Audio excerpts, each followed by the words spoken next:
Good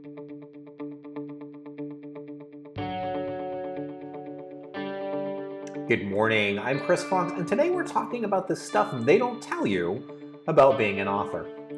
So when I first started out, especially as a younger man, and as a kid, when I wanted to be an author, I had a vision about what this author life was going to be like, and I sort of thought that once you make it there, it's happily ever after time. You're famous, your books sell, you just get to write your books and live the dream.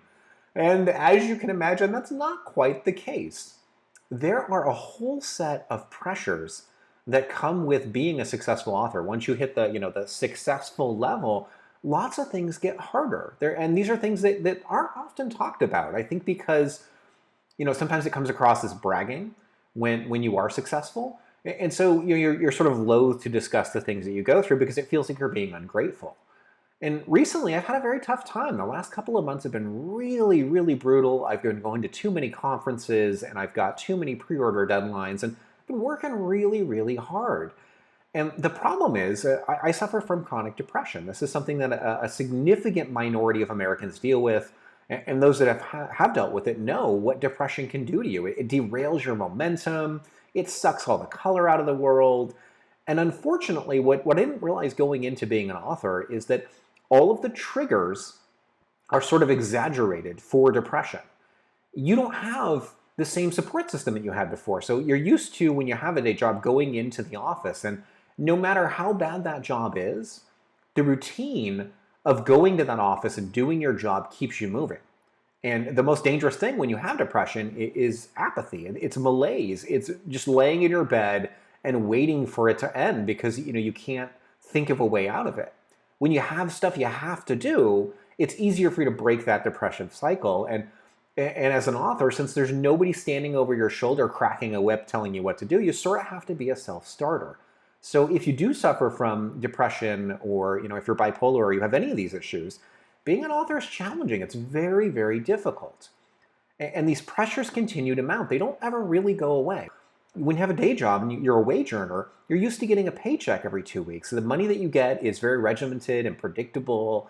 You know that next month you're going to get paid the same thing you get paid this month, and so on and so forth. But as an author, that's completely different. You can have a $25,000 month followed by a $3,000 month.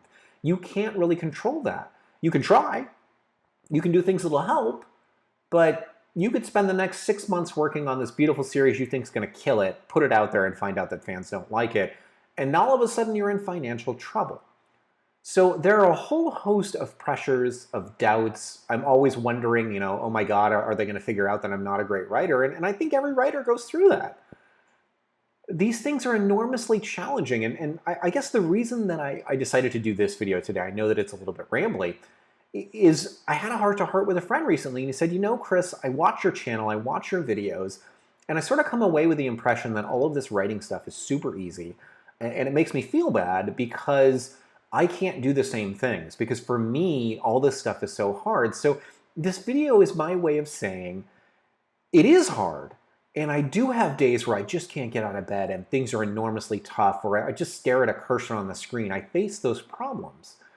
But the difference, I guess, for me or the way it used to be is that I've now found some solutions and a support system that keeps me moving. When things get really challenging, I count on two parts of my support system. So the first part of that system is my schedule. I have scheduled everything meticulously, everything from Wednesday lunch date with my wife, which I love doing, to the time that I write in the morning, to going to the gym, to working on advertising. All this stuff is put on a schedule. Because if I don't force myself to adhere to a schedule, one day starts blurring into the next, and before I know it, it's gone from March to December, and I don't know what happened to the year. So being very regimented keeps me sane, and I highly, highly recommend getting a schedule set up before you go full-time as an author and making sure you keep to it. And then the second part of my support system, and this is the more traditional part, is the people around me, family and friends. You have got to find people who understand what you're going through and can help you. And I have a few different groups. One of them is my immediate friends and family, and they keep me sane. My buddy Saul and Trevor, they're always talking me down off the ledge when I have problems. My wife is always there for me. And then, of course, I have small author communities where I can share the day-to-day struggles. If Amazon did something terrible, or we have some big scandal in the author world, then I have a place to go talk about it. And the combination of those two things helps me keep these pressures at bay. Being a full-time author is still incredibly difficult. It's really hard. There's more challenges every day. But I focus not on where I'm at and not on what the immediate challenge is, but rather on where I'm going, who I want to be in 5 years, where I want to be with my writing, because every day I get closer. Every day that I survive and I don't give up and I try to be better than I was the day before, I get a little closer to being that author I have dreamed of being. So the thing they don't tell you about being an author, it's really, really hard on you mentally, and keeping your sanity is difficult. But if you've got the right support system, you can do this. You can absolutely do this. So I don't know about you. If you don't currently have a group of authors, I recommend finding one. I spend a lot of time on the 20 books to 50K Facebook group, and a lot of smaller groups grow out of groups like that. So you can find, maybe 5 or 10 authors decide to start a splinter group that just focuses on romance or science fiction or whatever your genre is. Get into those communities, participate a little bit, start making friends, because those friends are the ones that are going to carry you forward and help you keep moving whenever you have your latest crisis, and you in turn are going to do the same thing for them. Work on that support system and you can get through it.